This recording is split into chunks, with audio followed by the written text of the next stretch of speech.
This is a battlefront. A battlefront like no other in the long history of mankind's wars. This is an air front.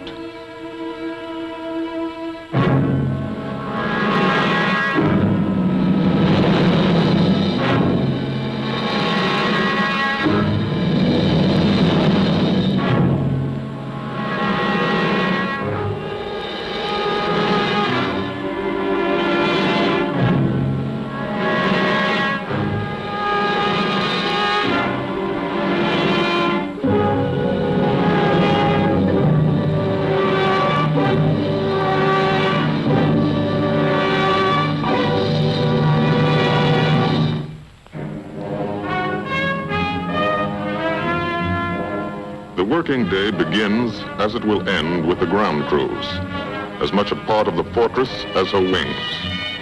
If you're a mechanic, you've got your own bomber. You get attached to it. But you know when your ship goes out on a mission, you may never see it again. So you do your work as well as it can be done, perfectly, because you wouldn't want anything to go wrong that would be your fault.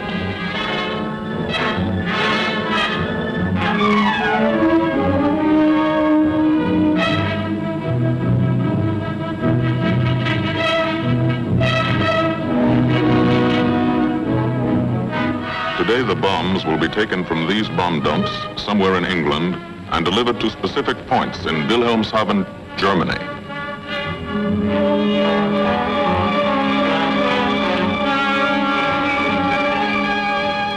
To deliver them is the job of the 8th Bomber Command, just a hauling job, yet one of the most difficult and complicated of military operations.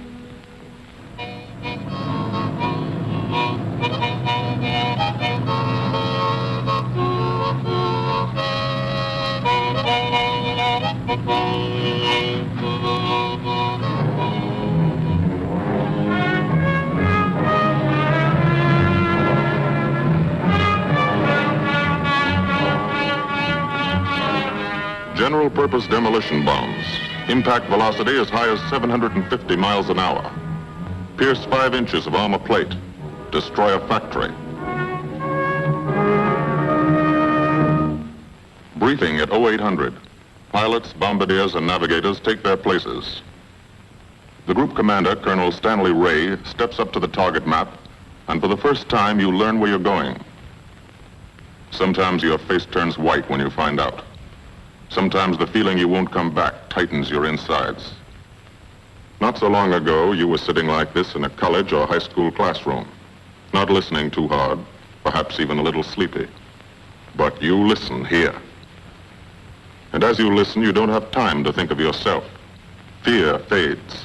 You concentrate on the mission, type of formation, assembly point, 0 hour, route to target, weather, enemy fighters, enemy flak, route back home. If forced down in enemy territory, destroy equipment. If taken prisoner, give no information, name, rank, and serial number. That's all.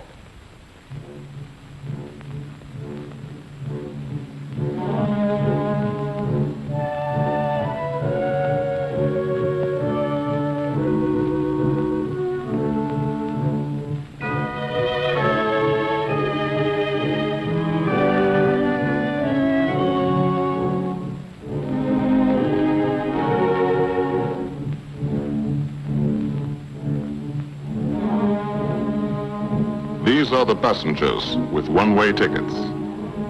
And this is the crew of the Memphis Belle, 324th Squadron, 91st Heavy Bombardment Group. Just one plane and one crew in one squadron, in one group, of one wing, of one Air Force, out of 15 United States Army Air Forces. Well, fellas, we've never had an easy ride over there yet. And today won't be any different. No escort except unfriendly. So keep your eyes peeled. Don't get excited and yell when you're talking on the intercom. Save your ammunition and make your shots count. And let me know what goes on back there, Quinlan. Yes, sir. Stay on the ball, gang, and she'll bring us back like she's always done. Okay? Let's go.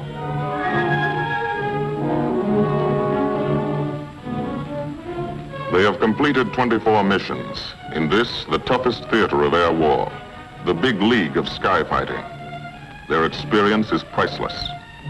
And so, if the Memphis Belle comes back this afternoon, they will be sent to bring the vital lessons they have learned to thousands of aircrew men in training at home. Home is America.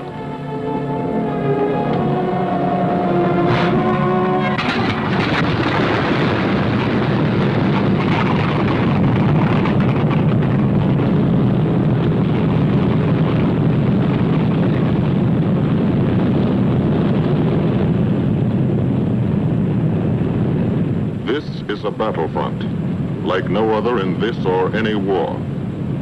No monster armies, no booming cannon. Only the roaring engine sound of the bombers pounding through the quiet English countryside. This is an air front.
Of the Memphis Belle leave the soil of England for the 25th time. The friendly soil of England, with its ordered farms and rural hamlets, its country estates surrounded by formal gardens and well-kept parks. The England these Americans knew only from the classics they had to read in school.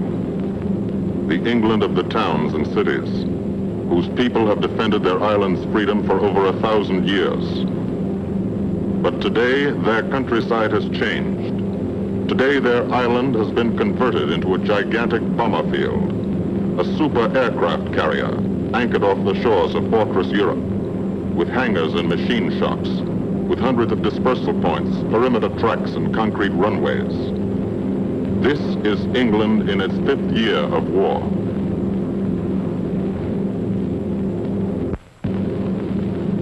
And this is the new battlefront, the air front, from which we seek out the enemy. Not his infantry or his artillery, not his panzer divisions, but the greater menace, the industrial heart of his nation, the foundation on which the Nazi Empire and its armies stand, the power behind the German lust for conquest. The steel mills and refineries, shipyards and submarine pens, factories and munitions plants, pinpoints on the map of Europe which mean rubber, guns, ball bearing, shells, engines, planes, tanks, targets. Targets to be destroyed. And these are the destroyers, each with a belly full of bombs, and 10 men like the crew of the Memphis Belle. Pilot Captain Robert Morgan, industrial engineer from Asheville, North Carolina. He's flown this ship across the Atlantic. The other pilot, Captain Jim Verinis, business administration student at the University of Connecticut. Radio operator and gunner, Sergeant Bob Hansen, construction worker from Spokane, Washington. Navigator, Captain Chuck Layton, chemistry student at Ohio Wesleyan. Engineer and top turret gunner, Sergeant Harold Locke, from Green Bay, Wisconsin. Used to be a stevedore. Besides keeping the Belle in order, he covers the sky above. Tail gunner, Sergeant John Quinlan of Yonkers, New York. Clerked for a carpet company, but he quit December 8, 1941. Bull turret gunner, Sergeant Cecil Scott. Firstman for a rubber company in Rahway, New Jersey. Pilot to crew, 10,000, put on oxygen. They're climbing higher now, 300 feet a minute. The strain on the planes and on the men is mounting. The rest of the crew, Bombardier Captain Vincent Evans, operated a fleet of trucks in Fort Worth, Texas. Waist gunners, on the right, Sergeant Bill Winchell, chemist for a paint company in Chicago. And on the left, Sergeant Tony Nastal, used to repair washing machines in Detroit when he was a kid. Now he's 19 and has 2 Nazi fighters, confirmed.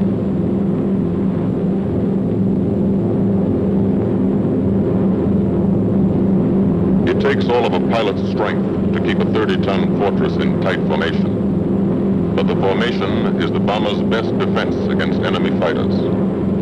The planes are deployed to uncover every gun, stepped up and down, echelon to the right and left, arranged to overcome the danger of gunners firing into friendly ships, arranged so concentrated cones of fire from the caliber 50 machine guns cover the sky for 1,000 yards in every direction.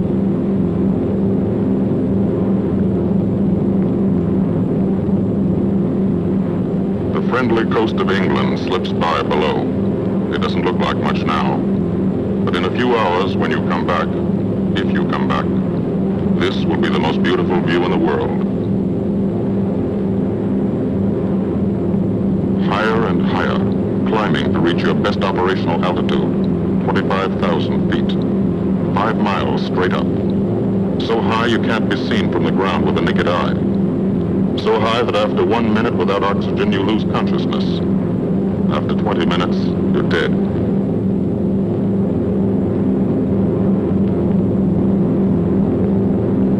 From now to the target, you go about your routine duties, plot your course, check your equipment, and wait, and think. Higher and colder. Temperature 40 degrees, below zero. Take off your glove and you lose some fingers. You look out at the strange world beyond, reflections in plexiglass, like nothing you ever saw before, outside of a dream.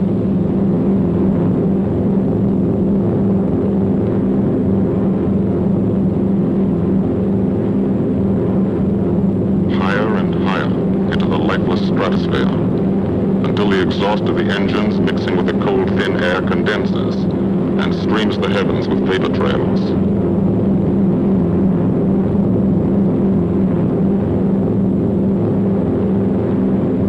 To the men in the ships, they're far from beautiful, for they point like beckoning fingers to the formation, signposts in the sky for the enemy to spot us.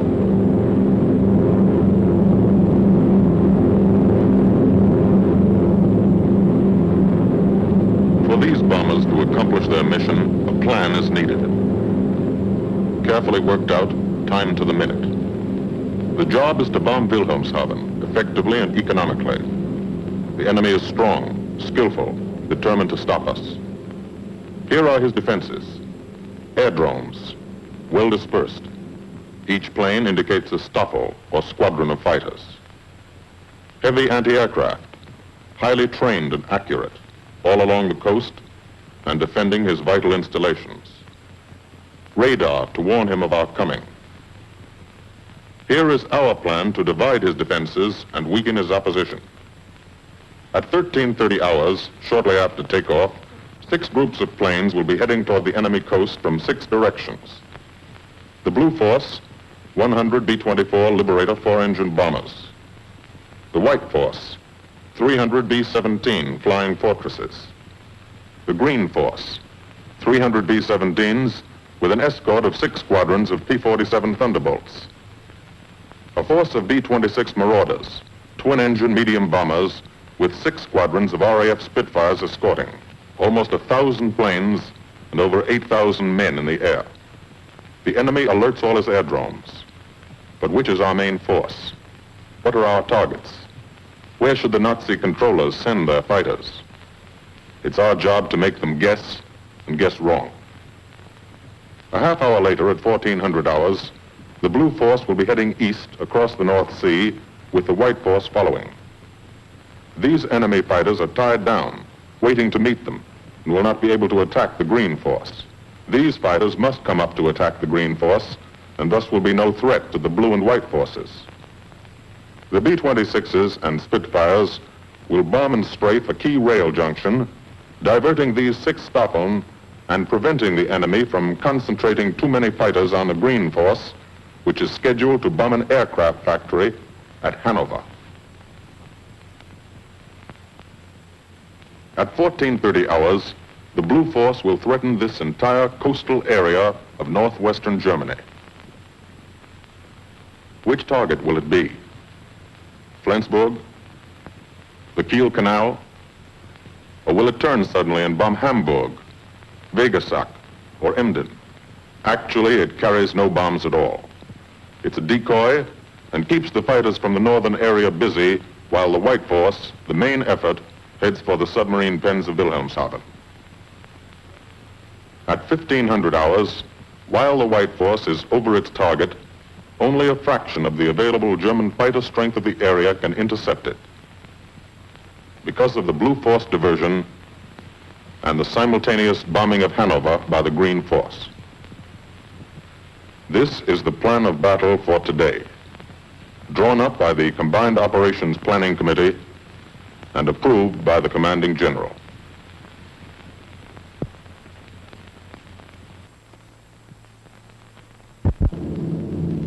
The White Force, lead group, low squadron. We've crossed the invisible line of enemy radar. The Hun is expecting us.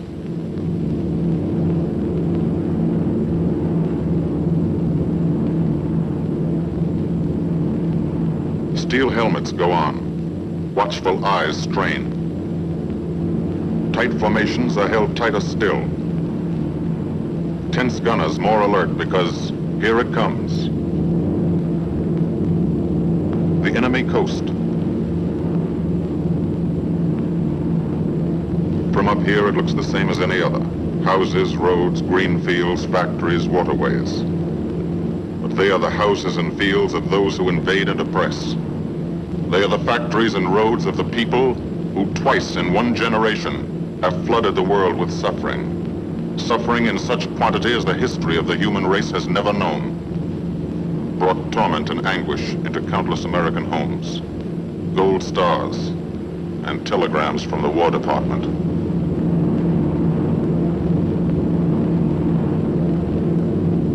The first flak, just harmless-looking, silent puffs of smoke. Only each puff is a shell exploding, throwing shrapnel around the sky. Exactly the range, accurate flak by radio prediction. 5 miles down, Nazi anti-aircraft batteries have calculated the altitude, speed, and course. Where will the next one hit?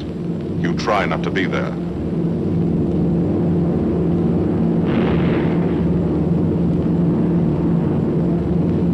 The docks and submarine pens of Wilhelmshaven. Approach to the target starts. No smoke screen can protect it.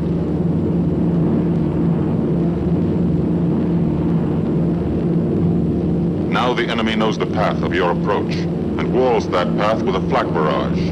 But you fly right through it. Flak so thick you can get out and walk on it.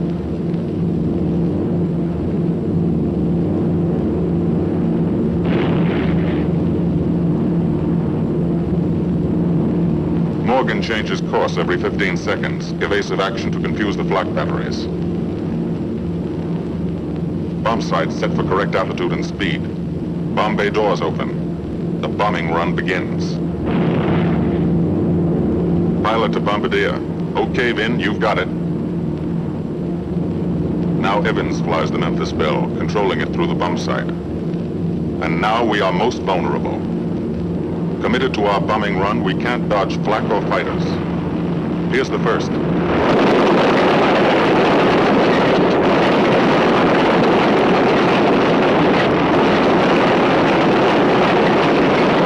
Top turret fires at him.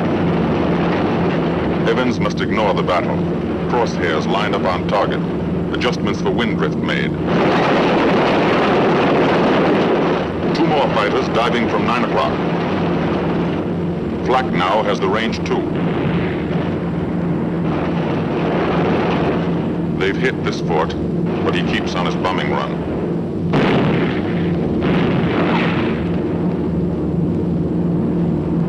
As lead bombardier, Evans's aim must be good.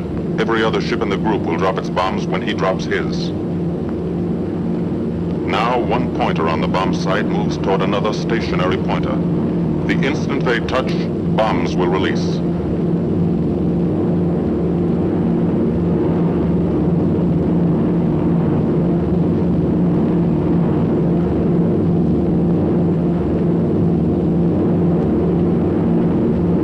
They touch. Bombs away.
First half of the mission is over, the easy half. Now to get home.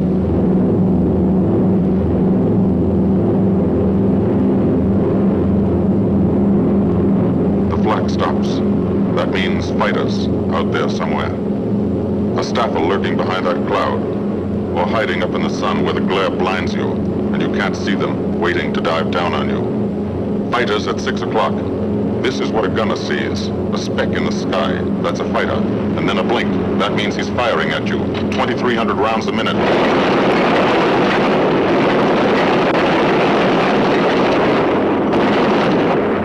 In a running battle, one of the most important instruments is the interphone. There's 4 of them. 1 o'clock high. They're coming around. Watch.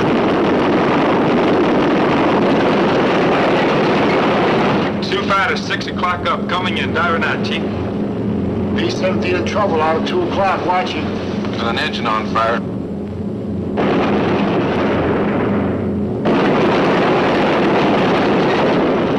There's 2 more diving through the 94th. 3 planes, 9 o'clock, coming around. Keep your eye on the board.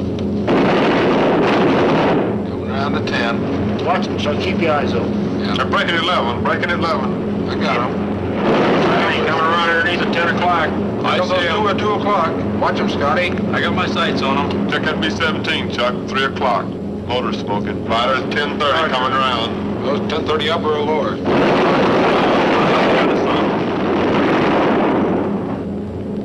B-17 out of control at 3 o'clock.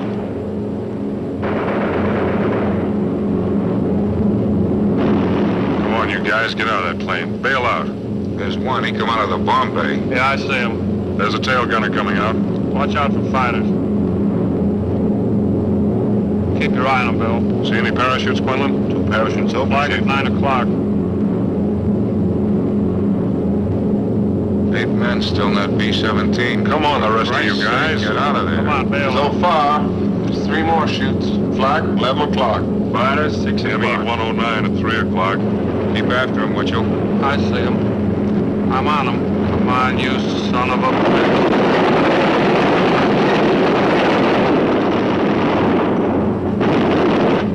I I got him. Wendell, confirm that fighter. He got him, Chief. Look, he's bailing out. Damn it, don't yell on that intercom. Fighters, 10 o'clock. Watch those 2 and 12 in. They're coming in. They're coming in, Scotty. Get that ball turret on him. Save the ammunition as much as possible.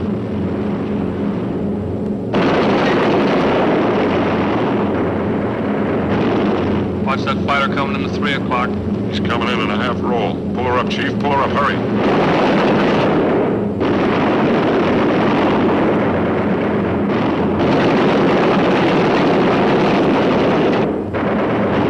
This fortress is hurt. Engine on fire, losing airspeed and altitude, drifting into the flak, alone and helpless, a straggler. In a minute, Nazi fighters will swarm in like buzzards for the kill. You can watch, but you can't go down to help.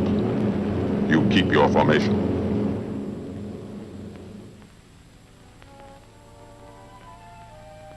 Here, too, the mission is being flown. None the less real for being in the minds and hearts of these men behind. Ask anybody who's been to a field in England or anywhere else our bombers are based, and he'll tell you that there's drama here, too. Waiting to see who's coming back. To watch them, you might not realize how tense these ground crews are. But they are tense and plenty worried. In Air Force talk, this waiting is known as sweating out the mission. These men know the flight plan. Their watches told them when the bombers were running into enemy flak, when they were over the target, when they left the enemy coast. And now their watches tell them the bombers should be nearing the field. Every ear strains for the first sound of the engines. And then somebody hears them. And somebody sees the first faint specks in the distant sky.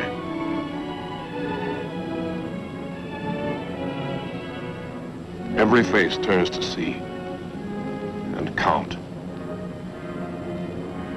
The watchers try to read the numbers on the ships. These planes have priority to land first. The colored flares mean wounded aboard. In the hospital window, these watching men know what that means. They know what it feels like to lie on a bouncing fortress floor for hundreds of miles through the frozen stratosphere in great pain, with the other men in your crew fighting to keep you alive until they hit the field. The field. Home. It'll be okay then, because there'll be medical care. The best, as soon as the wheels of your plane stop rolling.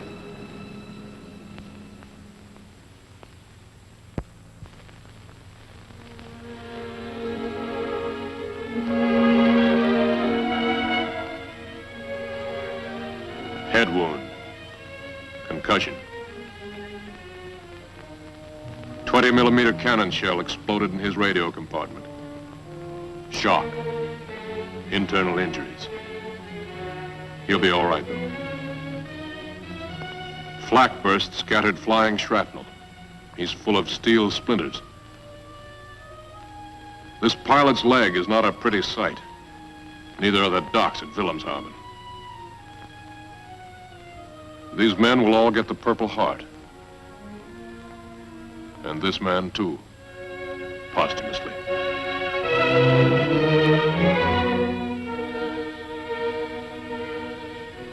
A transfusion right in the plane. This gunner is too weak to be moved. The new life-giving blood flowing into his veins might be the blood of a high school girl in Des Moines, a miner in Alabama, a movie star in Hollywood, or it might be your blood. Whoever it is, thanks. 36 planes left this field this morning. Now 6 more arrive. That makes 20 home. And this one's 21. More wounded aboard.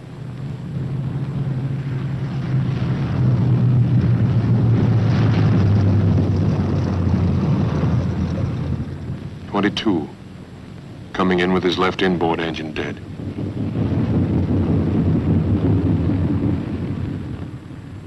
23, with a feathered prop on his left outboard engine. 24, Southern Comfort, with a chunk of tail gone. 25. They flew home on their luck. 26. Not a scratch. The control tower learns that 2 more landed at a British field to the south. 1 a crash landing, crew safe. That makes 28. 29. A rough landing, but her pilot's badly hurt. It's a wonder he brought her back at all. 29 planes back, so far. 29 out of 36. Our losses were heavy, but the enemy's were far heavier. We destroyed a German aircraft factory, a rail junction, submarine pens, docks, and harbor installations. That's specific, known damage. But who can tell the number of German torpedoes that will not be fired, the number of our convoys that will get through now, the soldiers and seamen's lives that will be saved, or the battles that will be won instead of lost because of what these bombers and airmen did today.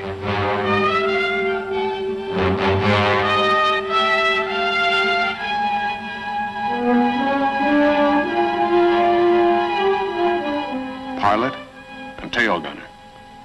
They can laugh now. Fire on the inboard engine did this. Flames streaked back and burned the stabilizer, too. Another crew luck brought back.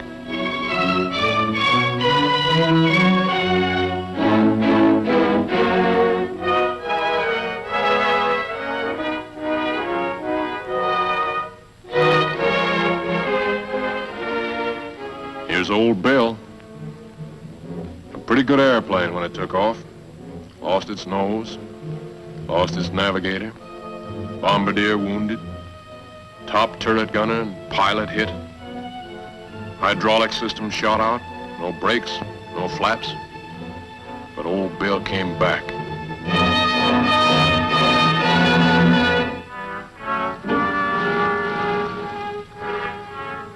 Now, among the returned crew members, talk flows like a river, talking out every detail of the mission. These are the faces of combat, faces of Americans who have watched their comrades die, faces that can never forget the enemy, and they're in no mood to have their picture taken.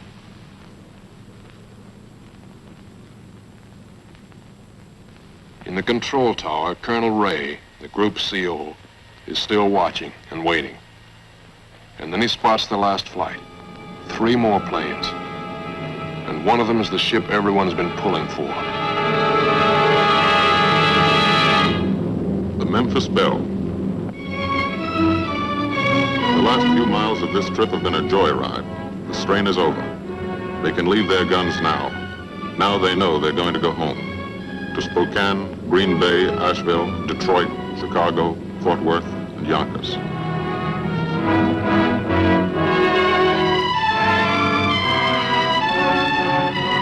The Belle comes in for her landing. But first Morgan buzzes the field, cuts the grass with the giant fortress. It's against the rules, but this is a special occasion.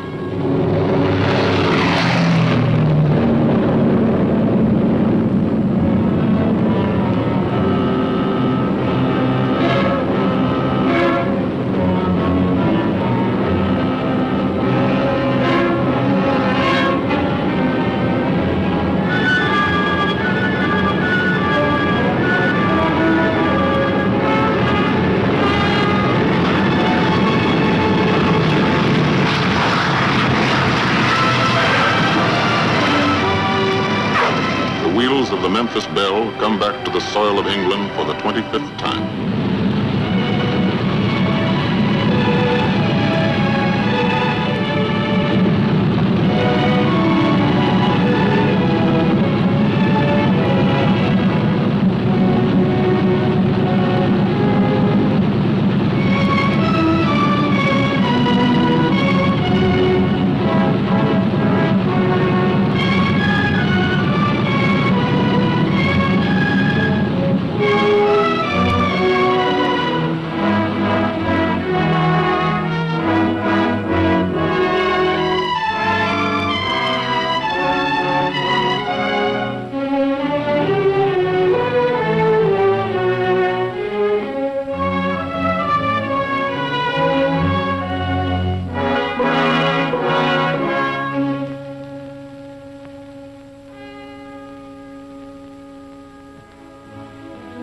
this is a day they will never forget.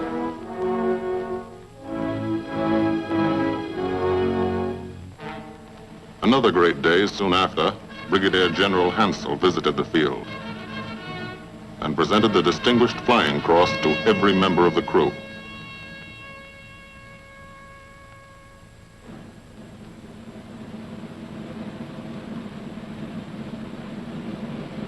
And then there was another day.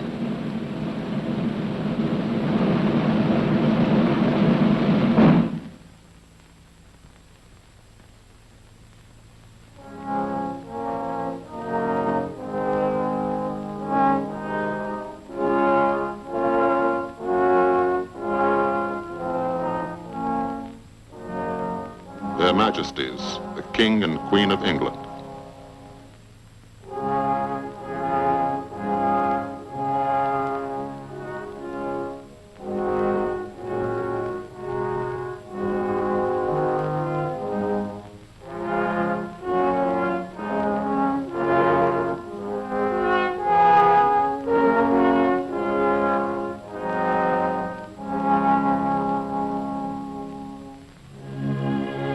Johnny Quinlan never thought anything like this would happen to him when he left Yonkers.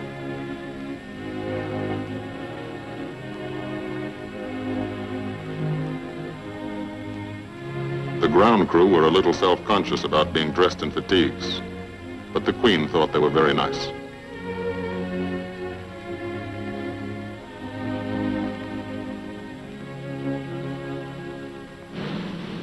Finally, 2 more visitors came. General Acre, commanding the 8th Air Force, and General Devers, U.S. commander of the European Theater.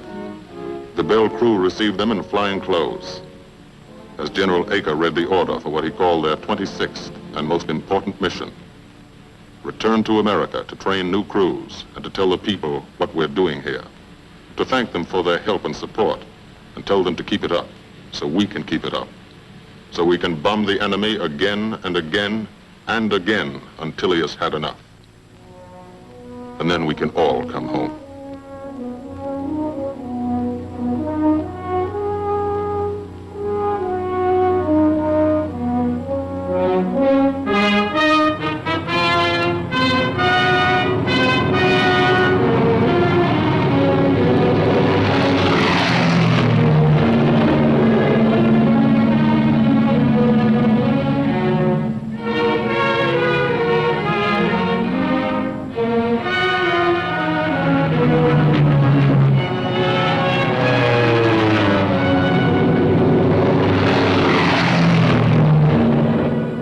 The 8th Air Force, who are now flying deep into Germany, bringing destruction to targets almost 1,000 miles from their bases. Destruction like this. And who have never once been turned back by the enemy. To those men, this film is gratefully dedicated.